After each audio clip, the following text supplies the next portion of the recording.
আসসালামু আলাইকুম, রেজনা লাইভ ব্লগে আপনাদের সবাইকে স্বাগত। দূরে এবং কাছে যে যেখান থেকে আমার ভিডিওটি দেখছেন, আশা করি সবাই ভালো আছেন। আলহামদুলিল্লাহ, আমরাও ভালো আছি।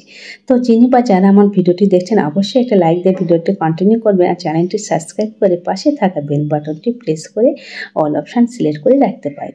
এতে করে আমি যখন কোনো নতুন ভিডিও আপলোড করব, সঙ্গে সঙ্গে নোটিফিকেশান পেয়ে যাবেন আর আপনারা আপনাদের সময় সুযোগ করে দেখে নিতে পারবেন। আজকের ওয়েদারটা মার্শাল্লাহ ভীষণ সুন্দর। হালকা বাতাস, মেঘলা আকাশ, তার সঙ্গে এই তো হালকা বৃষ্টি। বৃষ্টিতে গাছগুলো এত সুন্দর ভিজে সবুজ আর স্নিগ্ধ হয়েছে, মনে হচ্ছিল যে প্রত্যেকটা পাতায় হাত দিয়ে দিয়ে তাদেরকে স্পর্শ করে একটু আদর করিয়ে দেই। এই বৃষ্টি ভেজা পরিবেশে গাছগুলোর সাথে অনেকটা সময় কিন্তু কাটিয়ে নিয়েছি। আর এর মাঝে কিন্তু অফ ক্যামেরায় আমি খিচুড়িটা বসিয়ে দিয়েছি। আসলে সকালে বৃষ্টি আর তার সঙ্গে খিচুড়ি হবে না তা তো হয় না, পেটের শান্তিও তো দেখতে হবে। ওইদিকে কাজ করছে আর এইদিকে মনের আনন্দে এদের সাথে কিছুটা সময় কাটিয়ে নিলাম। মনের আনন্দটা কিন্তু সবচেয়ে দামি। এটাকেও কিন্তু আশ্রয় দিতে হয়, ভালোবাসতে হয়, প্রশ্রয় দিতে হয়, তবেই কিন্তু সব কিছু মিলে ভালো থাকা যায়। পাতাগুলো বৃষ্টির পানিতে এত সুন্দর লাগছিল। ওই পাশে সকালে নাস্তায় বসিয়ে দিয়ে আমি কিন্তু রুমগুলো একদম পরিষ্কার করে নিচ্ছি। আসলে বেডরুম যদি গোছানো থাকে তাহলে দেখতে যেমন ভালো লাগে, মনে একটা অন্যরকম শান্তি কাজ করে। তো শত ব্যস্ততার মাঝেও কিন্তু আমি আমার সংসারকে গুছিয়ে পরিপাটি করে রাখতে অনেক বেশি পছন্দ করি। আর এতে করে আমার কিন্তু অন্যরকম একটা প্রশান্তি কাজ করে মনে। আজকে কিন্তু আমার প্রচুর কাজের চাপ, কিন্তু এই কাজের চাপের মাঝেও একবার মনে করছে আগে রুমগুলো সুন্দর করে পরিষ্কার করে গুছিয়ে নেই। এতে করে মনের একটা ভালো লাগা কাজ করে, চোখেরও একটা প্রশান্তি আসে। আর ওপাশে তো খিচুড়ি রাইস কুকারে হচ্ছে, আর আমি সেটা সামান্য একটু চিকেন ছিল, সেটা একটু হালকা করে ফ্রাই করে নিচ্ছি। ওই যে একটু কর্নফ্লাওয়ার দিয়ে, সয়া সস দিয়ে, সমস্ত মশলা দিয়ে ম্যারিনেট করে রেখেছিলাম। বাচ্চারা যেভাবে পছন্দ করে তো ঠিক ওইভাবেই করে নিলাম। আর মসুর ডাল, আলু দিয়ে কিন্তু রাইস কুকারে খিচুড়িটা করে নিয়েছি। তো খিচুড়ি করলাম, একটু চিকেন ফ্রাই করলাম, তার সঙ্গে বেগুন ভাজি না হলে কেমন জানি একটা লাগে। আর আমার বর কিন্তু বেগুন ভাজি খেতে ভীষণ পছন্দ করে, তো ওর কথা মাথায় রেখেই কিন্তু এই তো তার সঙ্গে একটু জলপাইয়ের আচার নিয়েছি, লেবু, সব মিলে কিন্তু এই হালকা বৃষ্টির দিনে সকালের নাস্তাটা আলহামদুলিল্লাহ ভীষণ সুন্দর হয়েছে। তো এই তো দুজন কিন্তু এখন বসে খেয়ে নেব, মা আর ছেলে। সকালের নাস্তার পরে তো ভাবলাম বেশ কিছু আম এনেছে, আমগুলো একটু টক ঝাল মিষ্টি করে লোভনীয় স্বাদে একটু আচার করে নিই। তো আমগুলো বটি দিয়ে একটু হালকা মোটা করে কেটে নিয়েছি স্লাইস করে। আর এখন এই যে হলুদ এবং লবণ দিয়ে 10 থেকে 15 মিনিট আমি ভিজিয়ে রেখে দেব। এতে করে লবণের পানি পেয়ে আম থেকে কিন্তু প্রচুর পরিমাণে টক পানি বের হয়ে যাবে। আর আমগুলো অনেক বেশি সফট হবে, আচার একদমই ভেঙে যাবে না। এখন একটা কাপড়ের সাহায্যে আমগুলো আমি দু হাতের সাহায্যে খুব ভালো করে চেপে চেপে যে এক্সট্রা পানিটা আছে সেই পানিটা আমি বের করে নেব।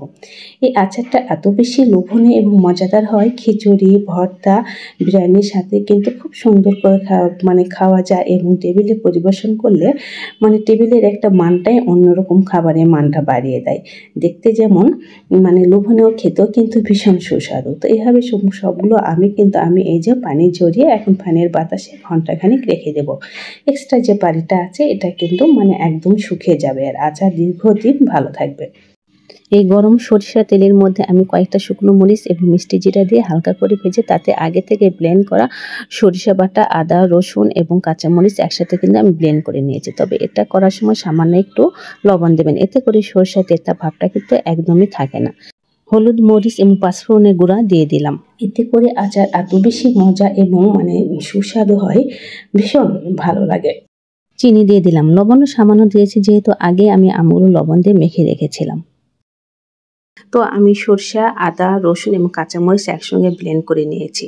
আর যার যতটুকু আমের পরিমাণ ঠিক সেইভাবে বুঝেই কিন্তু এই ব্লেন্ড মশলাটা দিয়ে দিতে হবে। খুব ভালো করে কষিয়ে খুব সুন্দর করে কিন্তু করা যায়। আর সামান্য একটু চিনিও দিয়ে দিতে হবে।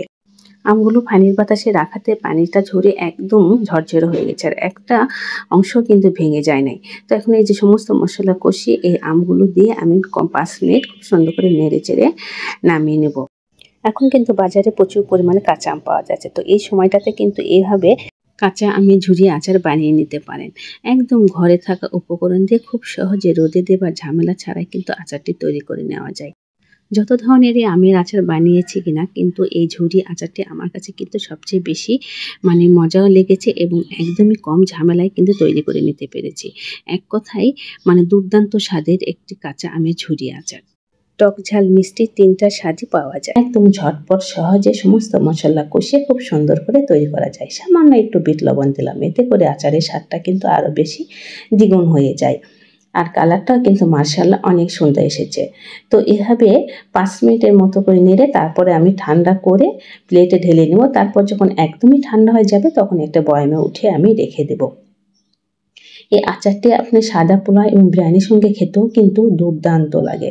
আর আমগুলো কিন্তু একদম গোটা গোটা আছে, একদম একটাও ভেঙে যায় না। প্রত্যেকটা পিসই কিন্তু খুব সুন্দর আছে। ঠান্ডা হয়ে গেলে আচারটি কিন্তু আরও সুন্দর হবে। আর কাচের বয়ামে উঠিয়ে রাখার পরে দেখবেন এত সুন্দর লাগছে। তো মাশাআল্লাহ, এই তো ঝটপট টক ঝাল মিষ্টি কাঁচা আমের ঝুরি আচারটা কিন্তু বানিয়ে নিলাম। তো আজকে আমি প্রথমেই বলেছি কাজের কিন্তু অনেক চাপ। জয়রাকে স্কুলে রেখে এসেছি, ওকে স্কুল থেকে নিয়ে তারপর আমি আমার মাকে নিয়ে ডাক্তারের কাছে যাব। তো ওখানে ডাক্তারের কাছে গেলে কিন্তু অনেকটা সময় লেগে যাবে। বিভিন্ন ধরনের টেস্ট এবং সেগুলোর রিপোর্ট পেতে কিন্তু অনেকটা সময় চলে যায়। এই যে শত কাজের মাঝেও কিন্তু সংসারটাকে আগেই গুছিয়ে রেখেছি। আর এভাবে কিন্তু সংসার পরিপাটি থাকে, গোছানো থাকে, দেখতেও কিন্তু খুব সুন্দর লাগে। যত ব্যস্ততাই থাক না কেন, ঘরে যখন ফিরবো তখন যখন দেখবো একটা সাজানো গোছানো পরিপাটি সংসার, চোখে কি যে ভালো লাগে আর মনে অন্যরকম আনন্দ লাগে। আর ঠিক সেই জন্যে কিন্তু এই যে আচার বানানোর পরে আমার সকালের যে কাজগুলো ছিল সেটা করে নিয়ে এই রান্নাঘরটা কিন্তু আমি খুব সুন্দর করে মুছে একদম পরিষ্কার করে নিয়েছি।